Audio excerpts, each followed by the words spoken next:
Très chère assistance, chers membres du jury, bonjour.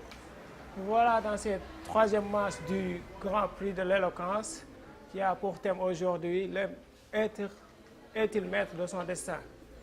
Peut-on parler d'un destin propre à l'homme? L'homme qui ne sait pas créer, qui ne peut pas s'auto-créer, comment peut-il se réclamer d'un destin propre à lui? C'est impossible. Donc, je vais vous parler des existentialistes qui pensent que l'homme est la somme de ses actes. Bien sûr que l'homme est la somme de ses actes, mais ces actes ne sont que le fruit de son destin, d'un destin dont il ne peut pas contrôler.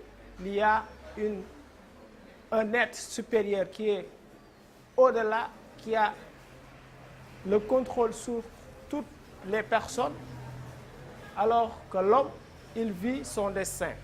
Il est acteur de ce destin dont il ne s'est pas créé.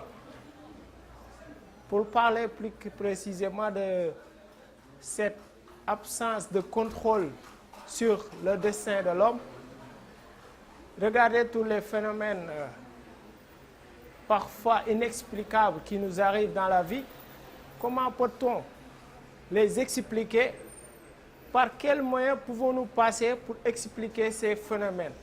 Alors que l'homme, il est là parfois incapable devant des phénomènes surnaturels, par exemple les pluies, les orages, ces phénomènes dont l'homme agit pour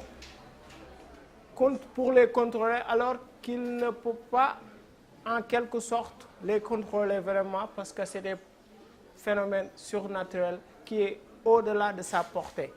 Maintenant, ce qu'il faut savoir, c'est que l'homme, comment doit-il vivre son destin? C'est ça le vrai problème.